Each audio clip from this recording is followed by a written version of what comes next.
আমাদের পরের গন্তব্যস্থল হোশেঙ্গাবাদের এক বিশিষ্ট উচ্চকোটির যোগী রামজি বাবার আশ্রম। আমরা সেখানে তার সমাধিস্থলে গিয়ে অখণ্ড প্রদীপ দর্শন করে আমাদের পরিক্রমার সফলতা প্রার্থনা করলাম। এরপর আমরা অগ্রসর হলাম কোকসার এর পথে। হোশেঙ্গাবাদ রামজি বাবার আশ্রম থেকে হরদার পথে 12 কিলোমিটার গেলে কোকসার গ্রামে পৌঁছে ডান দিকে বাদিক নিয়ে নর্মদা ঘাটে গৌরীশঙ্কর মহাদেবের মন্দির। প্রথম মহর্ষি যিনি নর্মদা তটের সব তীর্থের বর্ণনা করে গেছেন। তার উত্তর যুগে কলিকালে নর্মদা পরিক্রমার পথপ্রদর্শক হয়েছিলেন কমল ভারতীজি। কলিযুগে নর্মদা পরিক্রমার তপস্যার এক পন্থা হিসাবে প্রচলন ও জনপ্রিয় করেন কোমল ভারতীজির উত্তরসূরি গৌরীশঙ্কর মহারাজ। গৌরীশঙ্কর মহারাজের মুখ্য তপভূমি ছিল হোশেঙ্গাবাদের নর্মদা তট। আধ্যাত্মিক জগতের সকল রীতিসিদ্ধি তার করায়ত্ত ছিল। তিনি হাজার হাজার পুণ্যার্থী নিয়ে নর্মদা তট পরিক্রমা করে বেড়াতেন। আমরা গৌরীশঙ্কর মহারাজের সমাধিতে শ্রদ্ধা জ্ঞাপন করে গঞ্জালেশ্বর মহাদেব ও কুবেরের তপস্থলিতে নেমাবরের ঋদ্ধিনাথ মন্দির দর্শন করে খান্ডোয়া পৌঁছালাম। খান্ডোয়া রেল স্টেশন পার হয়ে প্রধান সড়ক থেকে বাঁদিকে গেলে দাদাধুনী আশ্রম ও মন্দির। একবার গৌরীশঙ্কর মহারাজ জব্বলপুরের কাছে গোয়ারি ঘাটে সমবেত হয়েছিলেন। একটি 6-7 বছরের বালক সেখানে আসে। তখন গোয়ারিঘাট অঞ্চল ঘন জঙ্গলে আবৃত ছিল। বালক সেখানে পৌঁছলে সকলে সেখানকার আকাশে এক অদ্ভুত আভা দেখতে পায় এবং অন্য সাধকগণ সেই বালককে গৌরীশঙ্কর মহারাজের কাছে নিয়ে যায়। মহারাজ তাকে দেখে কোলে নিয়ে ধ্যানাবিষ্ট হয়ে পড়েন এবং জানতে পারেন উক্ত বালক ঈশ্বর অংশে জন্মগ্রহণ করেছেন। তিনি বালকের নাম রাখেন মাধব। বালক মাধব 6 বছর বয়স থেকে যোগাভ্যাস করেন এবং 10 বছর বয়সের মধ্যে কাশীতে বেদ শিক্ষা শেষ করে আচার্য পদ লাভ করেন। এরপর গৌরীশঙ্কর মহারাজ মাধবকে সন্ন্যাস দীক্ষা দেন এবং তার নামকরণ হয় স্বামী কৃষ্ণানন্দ। একদিন রাত্রে দ্বিপ্রহরে নিকটস্থ সাধুরা দেখেন স্বামী কৃষ্ণানন্দ নর্মদার জলে নেমে গেলেন এবং 2 হাতে 2 জার ভর্তি জল নিয়ে উঠে এলেন। তারপর সেই জারের জল ধুনির কড়াইতে ঢেলে মন্ত্রপাঠ করতে লাগলেন। দেখতে দেখতে অগ্নিদেব প্রজ্বলিত হন এবং কড়াইতে সেই নর্মদার জলে মালপোয়া, হালুয়া, পকোড়া তৈরি হয়ে গেল। স্বামীজি সেসব খাদ্যদ্রব্য সাধুদের মাথার কাছে রেখে আবার নিজের ধুনির কাছে গিয়ে ধ্যানস্থ হয়ে গেলেন। এই ঘটনা দেখে সাধুরা গৌরীশঙ্কর মহারাজকে জানালেন। তিনি বললেন, এ সবই নর্মদা মায়ের কৃপা। আমরা মধ্যাহ্ন ভোগারতির সময় দাদাধুনী আশ্রমের মন্দিরের সামনে পৌঁছালাম। তখন ভোগ দেওয়া হয়েছে। ভেতরে প্রবেশ নিষেধ। দাঁড়িকে বললাম যে আমরা পরিক্রমাকারী, দয়া করে আমাদের দাদাধুনীর সমাধি স্পর্শ করতে দিন। আমরা অনেক আশা নিয়ে এসেছি।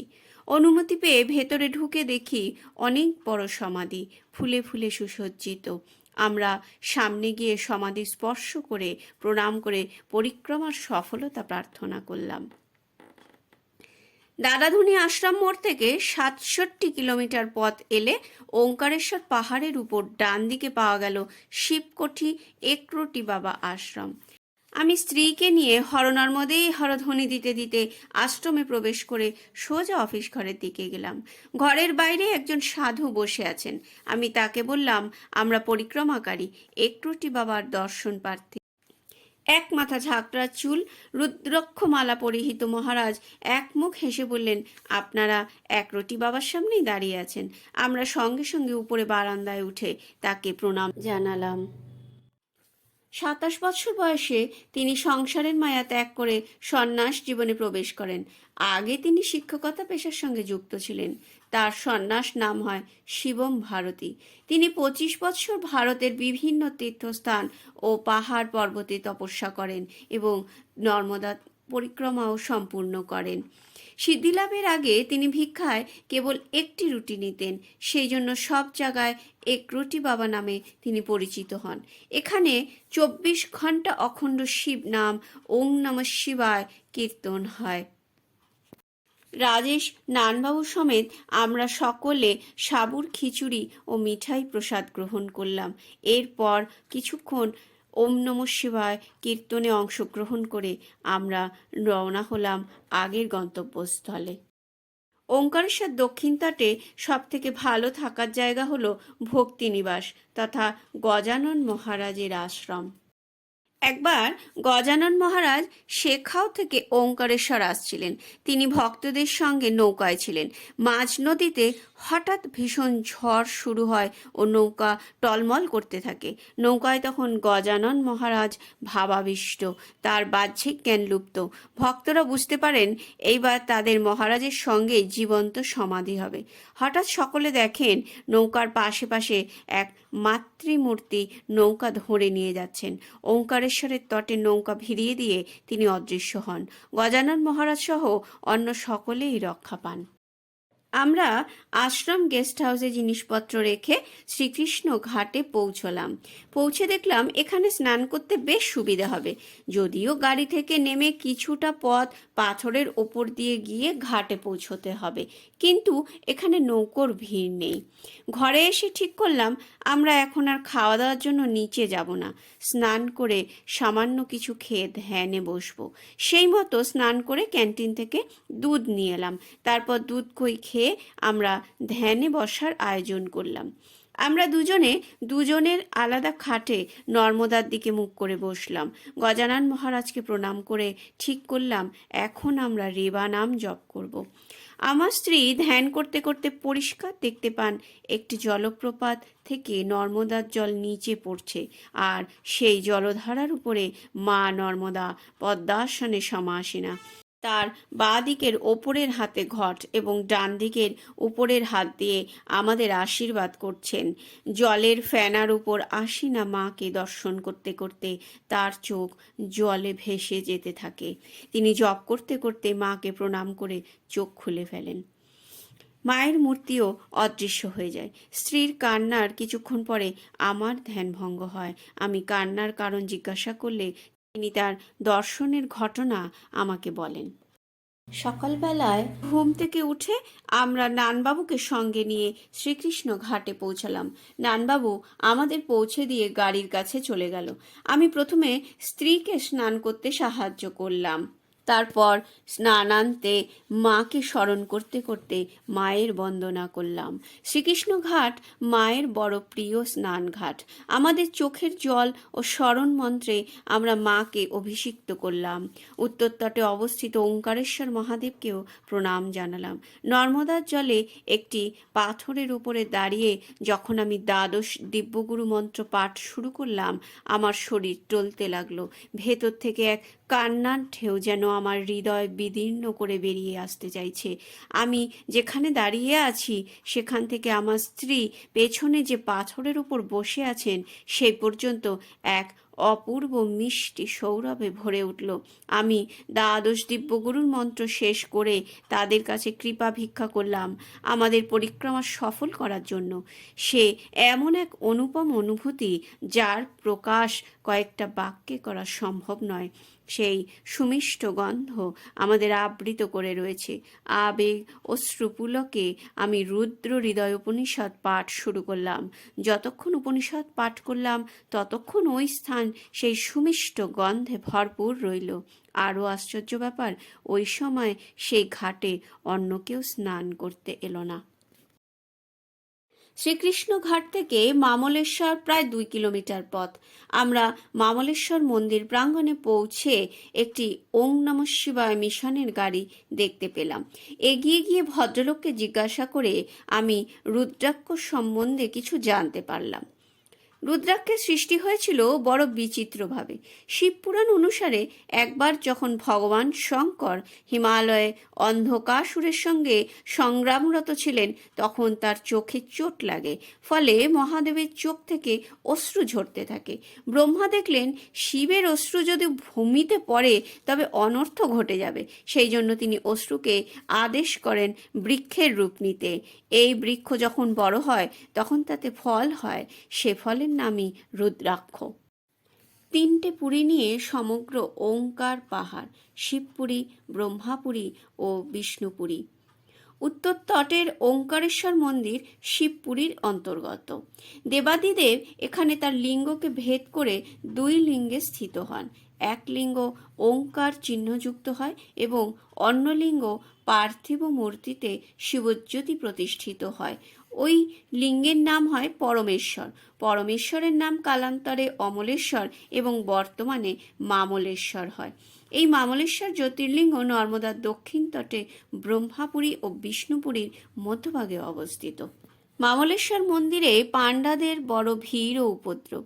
পরিক্রমাকারী নিজে সব জায়গায় পুজো করতে পারে, কিন্তু আমি এখানে জ্যোতির্লিঙ্গের অভিষেক পুজো করতে চাইলে একজন পাণ্ডা আমাকে বাধা দেন। আমি তাকে বললাম, আমরা পরিক্রমাকারী, মামলেশ্বরের অভিষেক পুজো করতে চাই।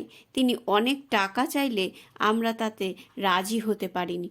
একজন বৃদ্ধ পণ্ডিত ওই পাণ্ডাকে তখন বললেন, পরিক্রমাকারীরা যে টাকা দক্ষিণা দিতে চাইছেন সে দক্ষিণা নিয়ে পুজো ভালো মতো করে দাও। তখন ওই পাণ্ডা নর্মদার জল ও পুজো সামগ্রী নিয়ে এসে আমাদের গর্ভগৃহে নিয়ে এলেন। অনেক উপকরণ দিয়ে মামলেশ্বর শিবলিঙ্গকে স্নান করানো হলো। পূজারী পাণ্ডা সুচারুরূপে আমাদের পূজা সম্পন্ন করালেন ও শেষে অঞ্জলি দেওয়ালেন।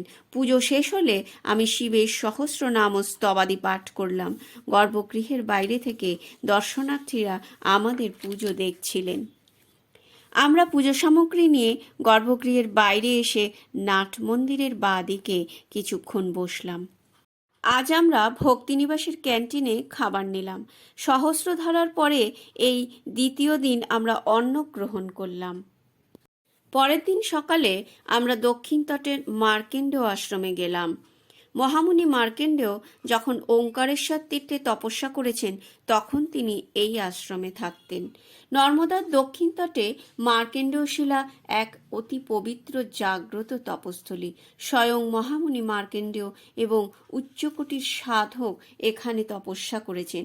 কথিত আছে এখানে একবার ইষ্ট নাম জপ করলে 1000 গুণ হয়ে যায়। এখানে যারা তপস্যা করেন তারা কেবল মা নর্মদা বা মহাদেবের কৃপা পান তাই নয়, তারা সেই সব মহান মুনি ঋষিদেরও কৃপা লাভ করেন যারা এখানে তপস্যা করে সিদ্ধি লাভ করেছেন। অমরকণ্টক থেকে ওঙ্কারেশ্বর পর্যন্ত আমাদের পরিক্রমা ভালোই হলো। মাঝে কিছু জায়গায় রাস্তা খারাপ ছিল, কিন্তু পথে কোনো বিপত্তি হয়নি। আজ আমাদের মধ্যপ্রদেশ সীমান্ত পার হয়ে গুজরাটে প্রবেশ করতে হবে। ওঙ্কারেশ্বর থেকে শুলপানেশ্বর যাবার বিভিন্ন রাস্তা আছে। যে পথের সন্ধান পাওয়া গেল সেটা হচ্ছে ওঙ্কারেশ্বর থেকে সানাবর, খরগোন, জুলবানিয়া, বারওয়ানি, বহুদলগাঁও, ভুচেগাঁও, মালসা মোট হয়ে শুলপানেশ্বর। এই পথে গেলে ভুচেগাঁওতে একটি পাহাড়ের ওপর অশ্বত্থামা গুহা ও অন্য কয়েকটি তীর্থ দর্শন করা যায়।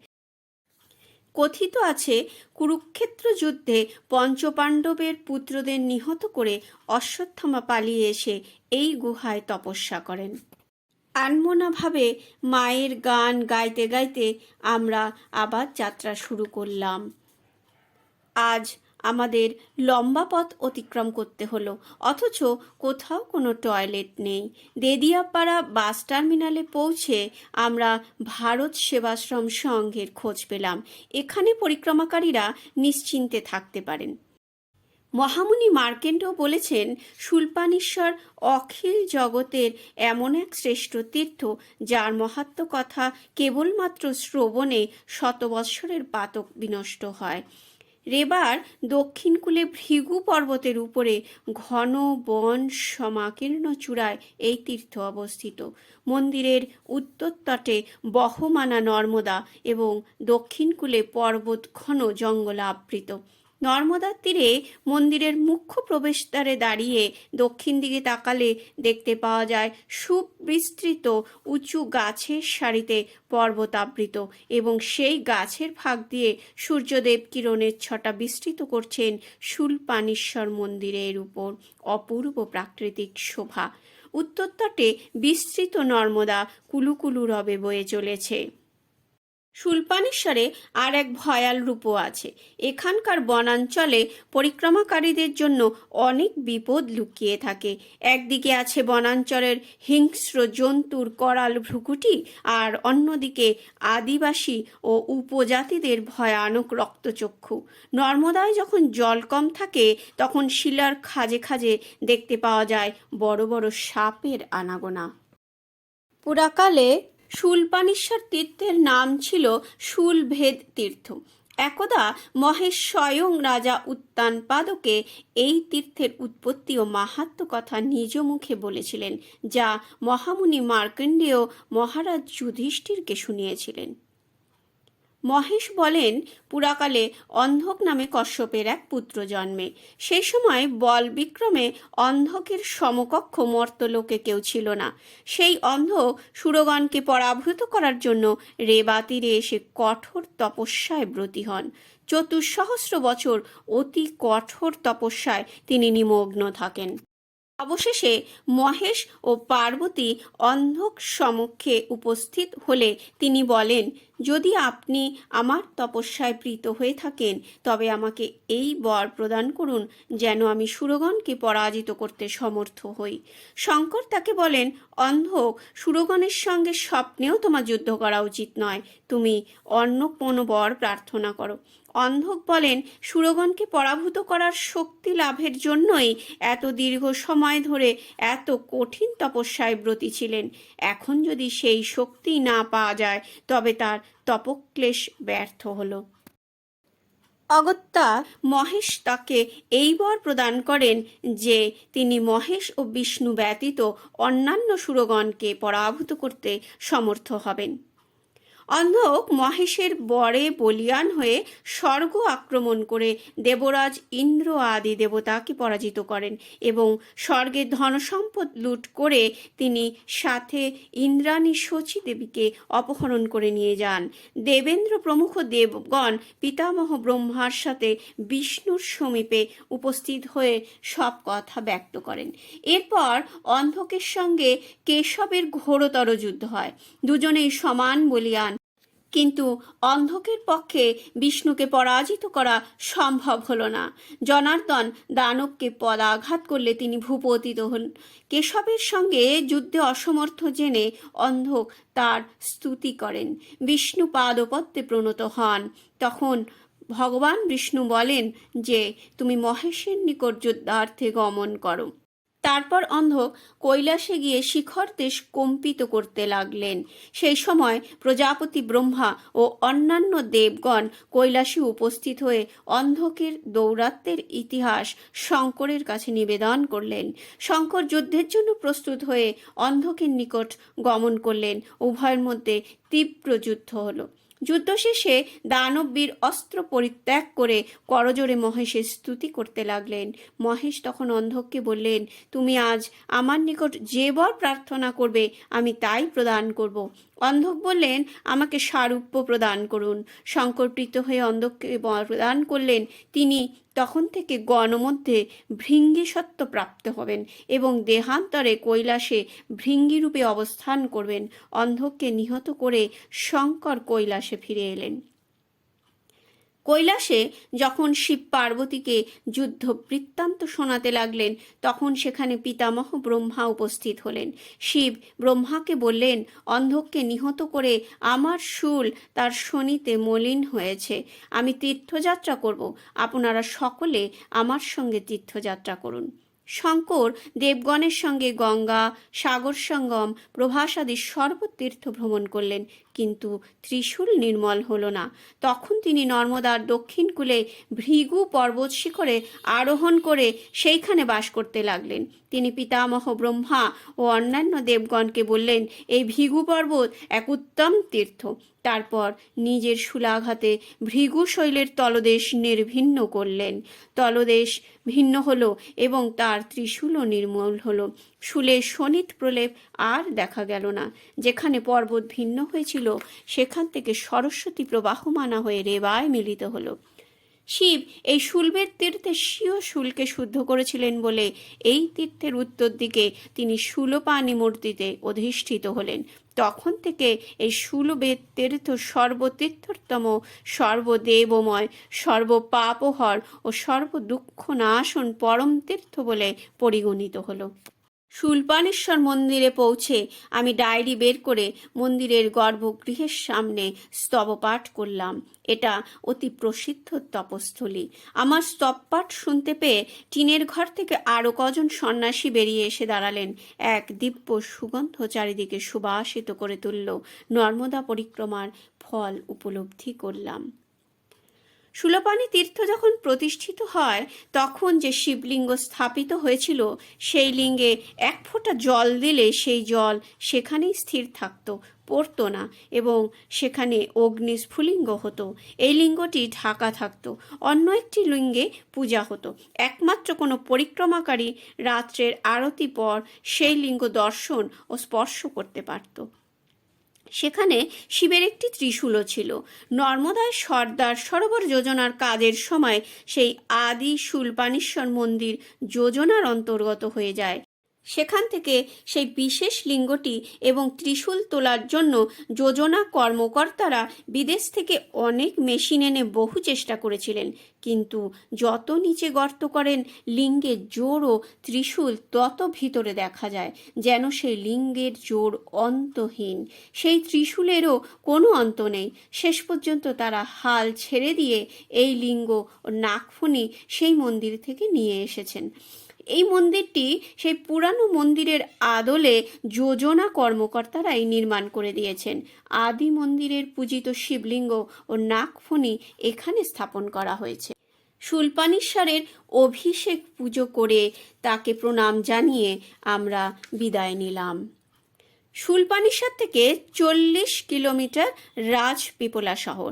সেই রাস্তায় এগোলে দেখা যাবে মণিনাগেশ্বর, ঋণমুক্তেশ্বর আর বীর হনুমান মন্দির। আমরা মন্দিরের গর্ভগৃহের দ্বারে পৌঁছে দেখি একজন জটাজুটোধারী সাধক ধ্যানে বসে আছেন। আমরা গর্ভগৃহে প্রবেশ না করে দরজার বাইরেই দাঁড়িয়ে রইলাম। কিছু সময় পরে সাধু মহারাজ হাতে রুদ্রাক্ষের মালা নিয়ে গর্ভগৃহ থেকে বেরিয়ে এলেন। আমরা ধীরে ধীরে গর্ভগৃহে প্রবেশ করলাম। শিবলিঙ্গের গায়ে হাত দিয়েই আমরা চমকে উঠলাম। এত ঠান্ডা, যেন বরফের লিঙ্গ, আর শিবের মাথায় তুলসী পাতা, অথচ আমরা জানি শিব পূজায় বেল পাতা লাগে। আমার মনে হলো এই শিবলিঙ্গের অবশ্যই কোনো গভীর ইতিহাস আছে, যা আমরা জানি না। আমি শিবের আরাধনা শুরু করলাম। ওং নমঃ শিবায় বিষ্ণুরূপায় শিবরূপায় বিষ্ণবে শিবস্য হৃদয়ং বিষ্ণু বিষ্ণুশ্চ হৃদয়ং শিব। অতি শ্রদ্ধাভরে আমরা নানা উপাচারে শিবের অভিষেক পুজো করলাম এবং পূজনান্তে আমি নানা স্তবরাজি পাঠ করলাম। পুজো শেষ করে হর নর্মদে হর ধ্বনি দিতে দিতে আমরা সাধুজির সমীপে উপস্থিত হলাম এবং করজোড়ে নিবেদন করলাম তার সাধন জীবন সম্বন্ধে এবং এই তীর্থক্ষেত্র সম্বন্ধে যদি উনি কৃপা করে আমাদের কিছু জানান। সাধুজি তার পরিক্রমা সম্বন্ধে বলতে লাগলেন। একদিন জঙ্গলের মধ্যে পথ হারিয়ে একটি কালভার্টের উপরে বসে আমি কাঁদছিলাম। 3 দিন জলস্পর্শ করিনি।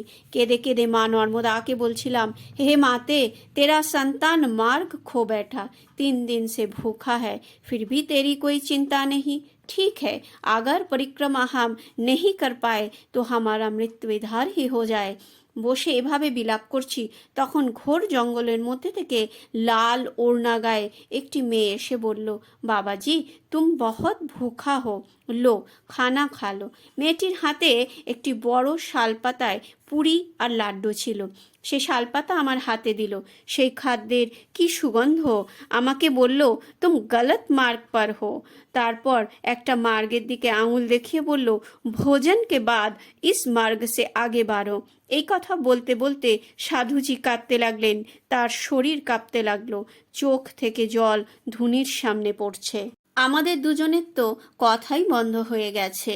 এরপর সাধুজি আমাকে বললেন, মণিনাগেশ্বর শিবলিঙ্গ এখানে কি করে এলো এবং কেন এখানে শিবলিঙ্গে বেলপাতার সঙ্গে তুলসী পাতা দেওয়া হয়। সম্পূর্ণ কাহিনী শুনে আমরা রোমাঞ্চিত হলাম, কিন্তু প্রতিশ্রুতি অনুযায়ী সেই শিবলিঙ্গের বিবরণ এখানে দেওয়া আমার পক্ষে সম্ভব হলো না।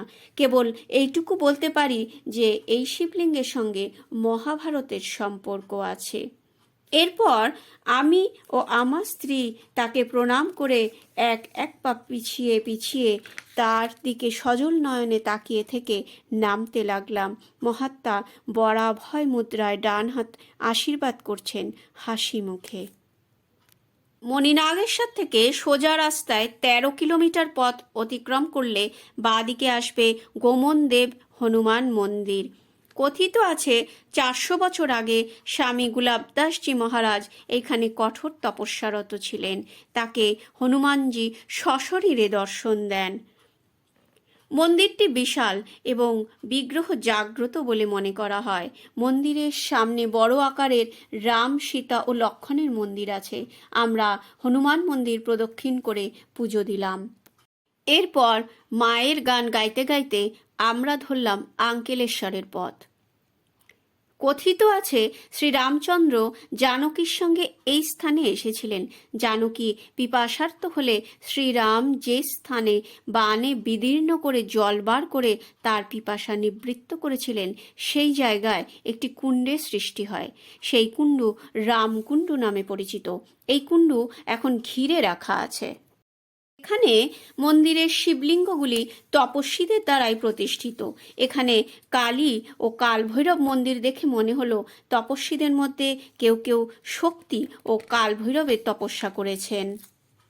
আমরা আরও কিছু মন্দির দর্শন করতে করতে যত গ্রামের ভিতরে রেবা সঙ্গমের দিকে এগোচ্ছি, ততই একটা ভয় আমাদের মনে আসছে। এখানে না আছে টয়লেট, না আছে খাবার, রাস্তাও খারাপ। আমরা খুব ক্লান্ত হয়ে পড়েছি, কিন্তু এক অদৃশ্য শক্তি আমাদের টেনে নিয়ে চলেছে। আমরা মা নর্মদাকে স্মরণ করতে করতে হংসেশ্বর ও সূর্যকুণ্ড পেরিয়ে এগিয়ে চললাম। সূর্যকুণ্ড থেকে 7 কিলোমিটার ডান দিকে কাঁচা রাস্তা দিয়ে গেলে কুতপুর গাঁও গ্রামে পৌঁছে ডান দিকে কাঁচা রাস্তা ক্ষেতের মধ্যে দিয়ে চলে গেছে কোটেশ্বর মন্দির পর্যন্ত। নর্মদা অমরকণ্টক থেকে উৎপন্ন হয়ে মধ্যপ্রদেশ ও গুজরাতের মধ্য দিয়ে প্রবাহিত হয়ে ভরচের পাশে কাম্বে উপসাগরে মিলিত হয়েছে। বিভিন্ন দেবতা ও গন্ধর্বরা নর্মদার পিছন পিছন এসে এই কতপুর গ্রামে পৌঁছায়। তারপর তারা যখন দেখেন নর্মদা কাম্বে উপসাগরে বিলীন হলে হরপার্বতী সেখানে তাকে গ্রহণ করেন, তখন তারা লজ্জিত হয়ে সেখানে অবস্থান করতে থাকেন। নর্ম ক্রীড়া বা লজ্জা, নর্মদা, নর্মদাত্রী। হরপার্বতী এই নদীর নামকরণ করেন নর্মদা, অর্থাৎ যিনি দেবতাদের নর্ম দান করেছেন। তারপর কোটি দেবতা এই স্থানে শিবের পুজো করেন, তাই এই স্থানের নাম হয় কোটিশ্বর তীর্থ। কালক্রমে কোটিশ্বর জনমুখে পরিবর্তিত হয়ে কোটেশ্বর হয়ে যায়। আমরা সব পূজা উপাচার নিয়ে মন্দিরে গেলাম। কোটেশ্বর শিবলিঙ্গ অন্য সব লিঙ্গ থেকে আলাদা, একটি অতি ক্ষুদ্র পাহাড়ের চূড়ার মতো দেখতে, খুব স্নিগ্ধ মন্দির। আমরা আনন্দের সঙ্গে পুজো করে ইষ্টমন্ত্র জপ করলাম। দক্ষিণ তটের শেষ তীর্থ বিমলেশ্বর মন্দির। এটি দর্শন হলেই আমাদের সম্পূর্ণ দক্ষিণ তট পরিক্রমা শেষ হবে। আমরা হর নর্মদে হর ধ্বনি দিয়ে এগিয়ে চললাম। মহামুনি মার্কেন্ডেয় রেবাখণ্ডে এই তীর্থের পরিচয় দিতে গিয়ে বলেছেন, একবার পশুপতির আত্মা মলিন হলে তিনি পার্বতীর সঙ্গে এইখানে এসে তপস্যা করে নিজের আত্মাকে বিমল করেন। এই জন্য এই তীর্থের নাম হয় বিমলেশ্বর। সন্ধ্যা হয়ে গেছে। পিছন দিকে পাতাল গুহার কাছে পৌঁছে অন্ধকারে নিচে নামলাম। নানবাবু আমাদের সঙ্গেই আছেন। ভেতরে এত অন্ধকার যে কিছুই দেখা যাচ্ছে না। আমার স্ত্রী ও নানবাবু মিলে মোমবাতি ধরালো। গুহায় প্রবেশ করে বিমলেশ্বরকে দেখতে পেলাম। মোমবাতির আলোয় আমরা বিমলেশ্বরের পুজো করলাম। এখানে হরপার্বতীর পুরো পরিবার রয়েছেন।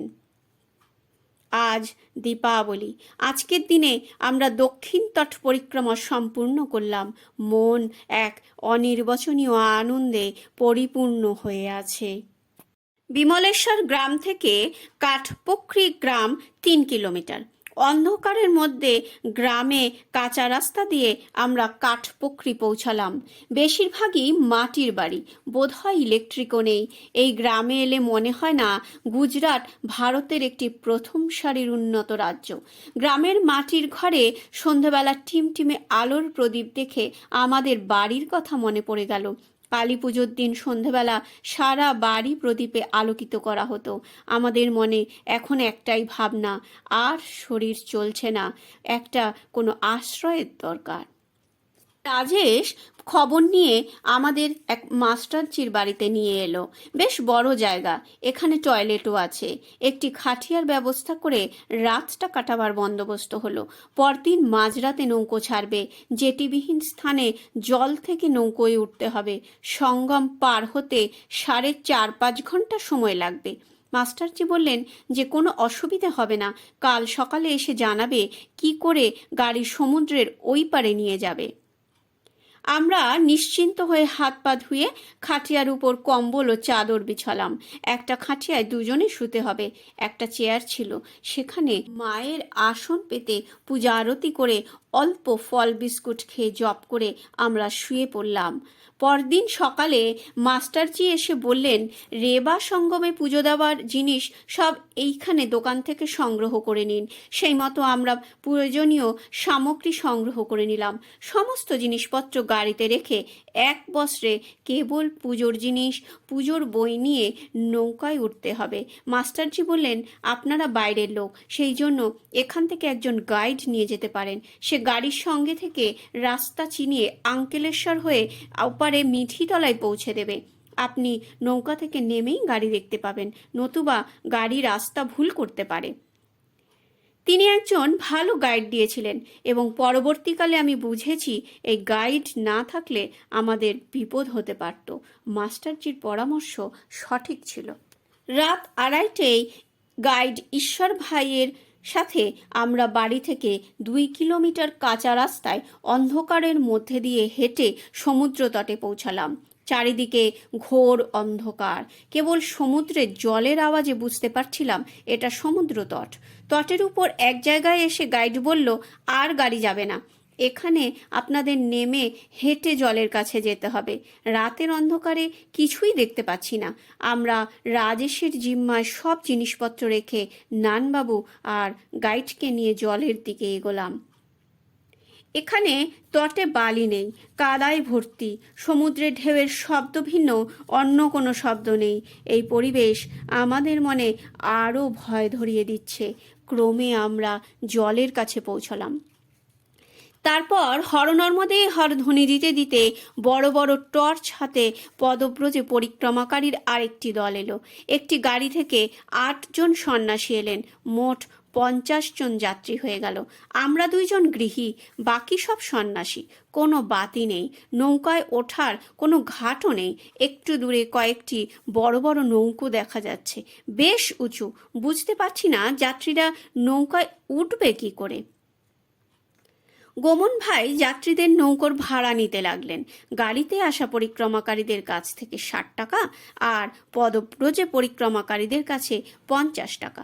2 জন সন্ন্যাসীর কাছে টাকা কম ছিল, অন্যরা তাদের ভাড়া দিয়ে দিল। পয়সা না থাকলেও কোনো সন্ন্যাসী ফেরত যান না, কেউ না কেউ তাদের ভাড়া দিয়ে দেয়। সমুদ্রে জোয়ার আসছে, নৌকা তৈরি হচ্ছে। এরপর গোমন ভাই হঠাৎ সন্ন্যাসীদের বললেন নৌকোয় উঠতে, একটু জলে এগিয়ে উঠতে হবে। আমরা দেখি নৌকোর গা বেয়ে সন্ন্যাসীরা উঠছেন। কয়েকজন উঠতে গিয়ে জলে পড়ে গেলেন, আবার উঠলেন। এইসব দেখে ভীষণ ভীত হয়ে পড়লাম আমরা। আমাদের হাত পা কাঁপছে। গোমন ভাই আমাদের উঠতে বললেন। আমার স্ত্রী কেঁদে উঠলেন। আমি নিজেও এত ভীত হয়ে পড়েছি যে তাকে সান্ত্বনা দেবার মনোবল পাচ্ছি না। এত উঁচু নৌকায় জল থেকে আমরা কি করে উঠব? স্ত্রী রেবা নাম ধরে ডেকে কাঁদছেন। এই সময় নৌকা থেকে একজন বয়স্ক সন্ন্যাসী বলে উঠলেন, माता, हम आपको लिए बिना नहीं जाएंगे, रो मत, आप अपना हाथ मुझे दो, हम आपको उठाते हैं। জল ক্রমশ বেড়েই চলেছে, কোমর ছাড়িয়ে ওপরে উঠেছে। স্ত্রী রেবা নাম নিয়ে দুহাত উপরে তুললেন। সেই সন্ন্যাসী আমার স্ত্রীর বা হাত ধরে হর নর্মদে হর বলে টেনে উপরে তুললেন। নিচ থেকে নানবাবু ওর পা দুটো একটা বাঁশে আটকে দিল। এভাবে সন্ন্যাসী মহারাজের সহায়তায় তিনি উপরে উঠলেন। এবার আমার পালা। আমার তো একটা পা ভাঙা, জল কোমর পর্যন্ত। আমিও হাত তুললাম। হর নর্মদে হর বলে সন্ন্যাসী আমায় টেনে তুললেন। একই কায়দায় নানবাবু আমার পাও উঁচু করে দিল। তারপর নানবাবু নিজেও উঠে এলো। গাইড নৌকার চালককে রেবার সঙ্গমে পুজো দিয়ে জল তুলতে সাহায্য করার জন্য বলে দিল। তারপর সে চলে গেল রাজেশের কাছে। নৌকায় 30 জন লোক উঠতে পারে, সেখানে 50 জন। একেবারে ঠাসাঠাসি অবস্থা, ভেতরে পা রেখে দাঁড়ানো যাচ্ছে না। একদিকে একটু সরু বসার জায়গা ছিল, যারা আগে উঠেছে তারাই দখল করেছে। দাঁড়ালে পা পিছলে যাচ্ছে, প্রত্যেকের পায়ের তলায় জল কাদা ভর্তি। নানবাবু একটু জায়গা করে আমাদের ঘিরে দাঁড়িয়ে গেল। আমাদের দুজনের দুটো হাত সে ধরে আছে। আমি স্ত্রীকে বললাম, জীবনটা মায়ের হাতে সঁপে দাও, আমরা দুজনেই একসঙ্গে আছি, কেবল রেবা নাম জপ করতে থাকো। চারিদিকের অন্ধকার, তার মধ্যে সমুদ্রের ঢেউ এবং ছলাৎ ছলাৎ শব্দ কেমন এক রহস্যময় পরিবেশে সৃষ্টি করেছে। নর্মদা মায়ের আসন এক হাতে আর স্ত্রীর একটা হাত আরেক হাতে ধরে আমি কাষ্ঠবৎ দাঁড়িয়ে আছি। ঘোর অন্ধকারে এইরকম এক ভয়াবহ পরিস্থিতিতে নৌকায় করে সমুদ্র পার হবার কথা আমি চিন্তাই করতে পারি না। কিন্তু জলেহরি পরিক্রমার এটাই নিয়ম। আমরা দুজনে যেন ক্রমশ দুর্বল হয়ে যাচ্ছি। সমুদ্রের ঢেউয়ে একবার নৌকা বাঁদিকে দোলে, একবার ডান দিকে। নৌকার মোটরের শব্দ, সমুদ্রের ঢেউয়ের শব্দ, জমাট বাঁধা অন্ধকার আর সীমাহীন অনন্ত জলরাশি এমন এক ভয়াবহ অবস্থার সৃষ্টি করেছে যে কারো মুখে কোনো কথা নেই। হঠাৎ কয়েকজন সন্ন্যাসী ভয় ভয় মুখে মায়ের ভজন শুরু করলো। একে একে সব সন্ন্যাসী মায়ের বন্দনায় যোগ দিল। কেবল আমরাই নয়, সঙ্গম পার হতে এসে সকলেই নিজেদের মায়ের চরণে সমর্পণ করে দিয়েছে। সকলেই এই ভয়াবহতা কাটাবার জন্য বন্দনা গাইছে। শেষে আমিও গাইতে আরম্ভ করলাম। মায়ের স্তব শুনতে খুব ভালো লাগছে। নৌকা রেবা সঙ্গমে এসে গেছে। কি মায়াময় এক পরিবেশ! রেবা সঙ্গমের প্রাকৃতিক শোভা অবর্ণনীয় সুন্দর, যা ব্যক্ত করা যায় না, শুধু উপলব্ধি করা যায়। এমন সময় নৌকার চালক এসে আমার কাছে সঙ্গমের পূজা সামগ্রী চাইল। চারিদিকে মায়ের স্তব হচ্ছে। মায়ের সব শৃঙ্গার সামগ্রী একে একে জলে দিয়ে, নর্মদা উৎসের জল অর্ধেক এখানে ঢেলে দিয়ে আবার সঙ্গমের জলে ভর্তি করে নেওয়া হলো। সবাই ধ্বনি দিচ্ছে, হর নর্মদে হর, হর নর্মদে হর। আমি উচ্চস্বরে দ্বাদশ দিব্যগুরুদেবের দিব্য মন্ত্র পাঠ করতে লাগলাম। দিব্যগুরুর স্তব পাঠ করে আমি উচ্চস্বরে মা নর্মদা ও নর্মদেশ্বরের বিভিন্ন স্তব পাঠ করতে লাগলাম। আমার স্ত্রী পুনঃ পুনঃ মা নর্মদাকে প্রণাম করতে লাগলেন। রেবা সঙ্গম নৌকায় পার হয়ে যাচ্ছি। মা আমাদের জলেহরি পরিক্রমা সফল করেছেন। সবার মুখ এখন প্রসন্ন, সকলেই মাকে স্মরণ করছেন। রেবা সঙ্গমের পরিবেশ আর সঙ্গম পার হবার সময়কার অনুভূতি প্রত্যেক পরিক্রমাকারী আর মা নর্মদার সঙ্গে এক অনন্য সম্বন্ধ সৃষ্টি করে। এ সম্বন্ধ আত্মিক সম্বন্ধ। এই সময় সব পরিক্রমাকারী অনুভব করেন মা তাদের সঙ্গে আছেন। এই জন্যই লোকে বলে, রেবা সঙ্গম পার না হলে পরিক্রমার আসল অনুভূতি পাওয়া যায় না। ভোরের আলোর সাথে মিঠিতলাইয়ের তট দেখা গেল।